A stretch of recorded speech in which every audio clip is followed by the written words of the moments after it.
One thing I noticed that we had growing up, one thing that our mother and father instilled in us was to always like be honest and to be trustworthy and to treat others as you would want them to treat you.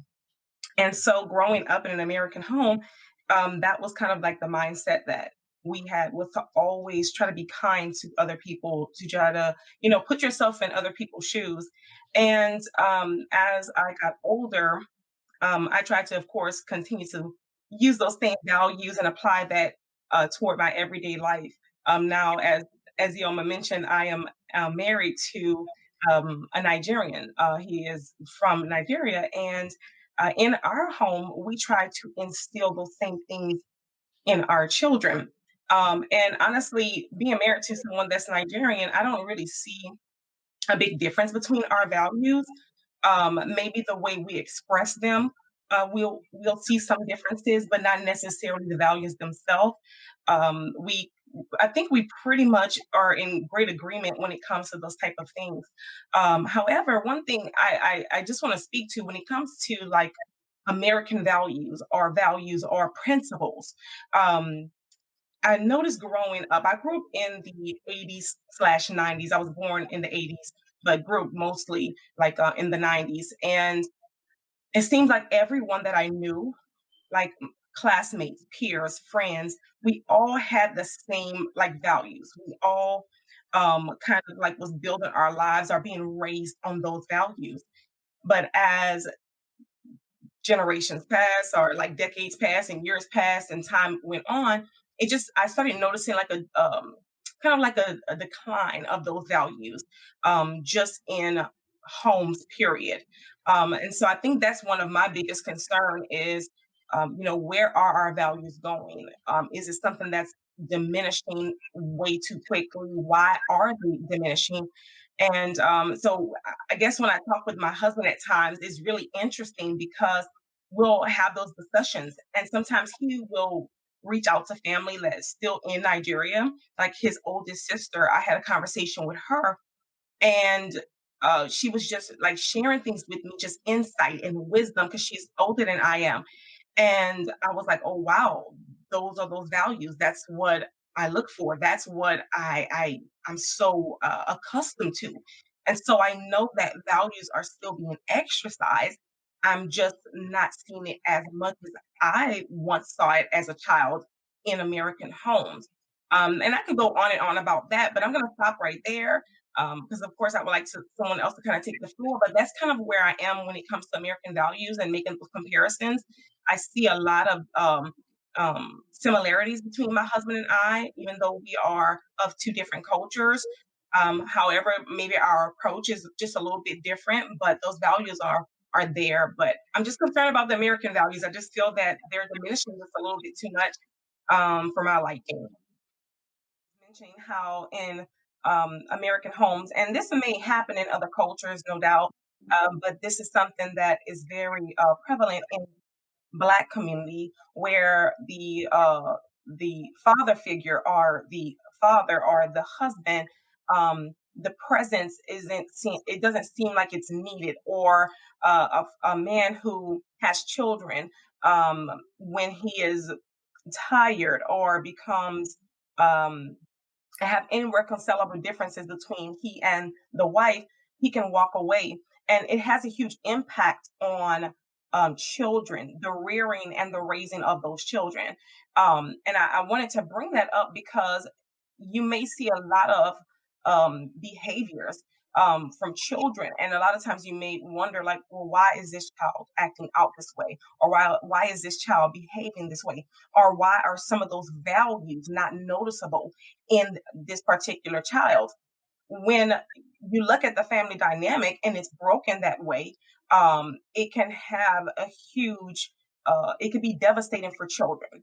And the only reason I say that is because I have actually witnessed that families. Now, I'm not going to say that's the case for everyone because I have seen some very strong women be able to raise children on their own and still, put those children through college, raise those children with respect.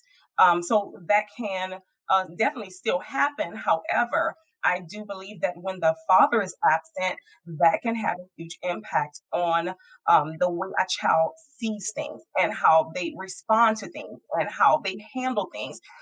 You just mentioned about respect. Um, that's another one that was huge growing up. Yes. And I think it kind of ties to treating others as you would want them to treat you. However, when fathers become absent in the home, it's almost like that authority has been removed. And so that the rearing that needs to really be established there for some reason. And I don't want to make it seem like it's a one and done deal and this is, applies to every single household. But it's just something that I've noticed. But when that authority figure is removed from the home like that, or dismisses themselves from the home, um, children just tend to not have that respect.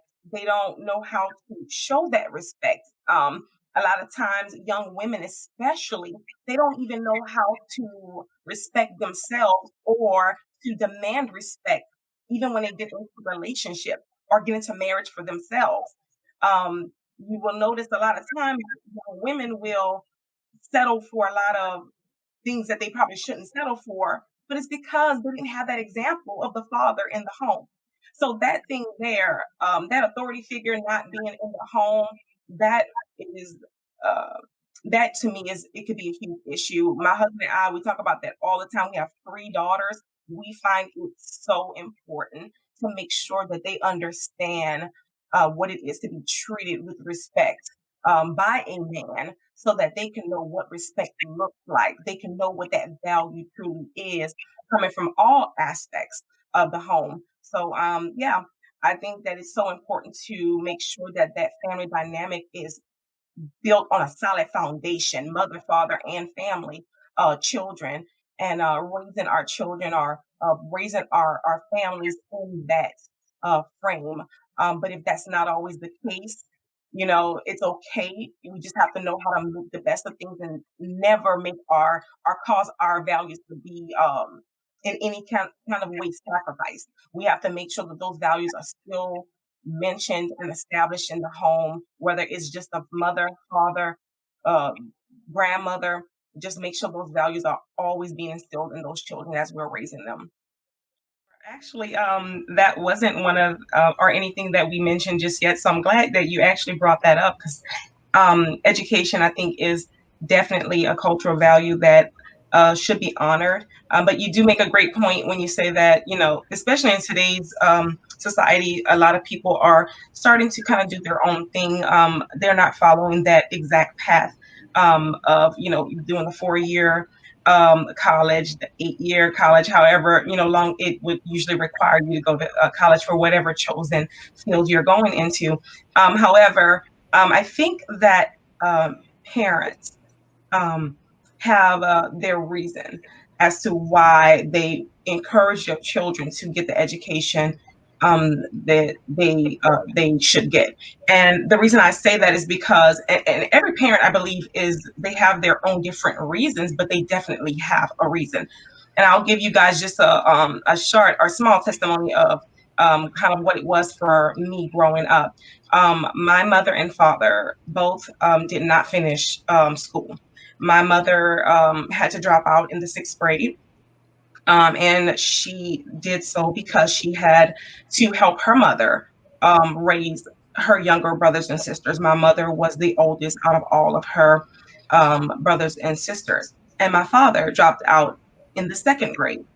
And he literally started working at the age of 8 years old.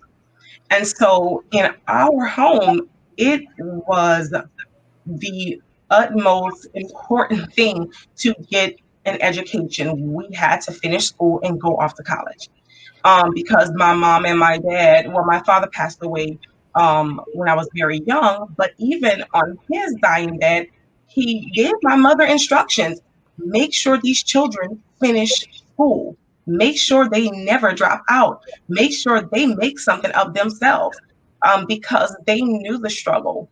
They understood the struggle. They were in the struggle. I mean, to people who are raising children, don't have an education, they have to depend on things like government assistance. They having to teach their children, and they themselves are struggling to read material. So I know that had to have been really hard for them, but my mom never stopped. And the beautiful thing in all that is that I come from a family, it's 9 of us, so I have a really big family. But as my sisters and brothers that were older than myself began to graduate, go off to college, they didn't forget about the younger ones. So they would come back and tutor us and teach us and show us everything we need to learn. Because we didn't have those resources that a lot of kids have access to now. I grew up in Louisiana.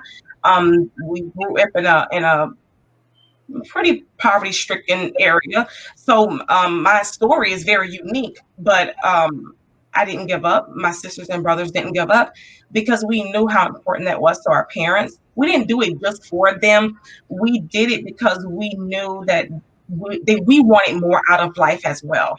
Now, I'm not saying that people can't choose other avenues. If they would just choose to start their own business, and that can, be something that they do without having to go to a 4-year college, kudos to them. That's wonderful. But I just think that parents all have their reason as to why they try to push their children to go off and get that education. They just want I think most parents just want their kids to be better than them.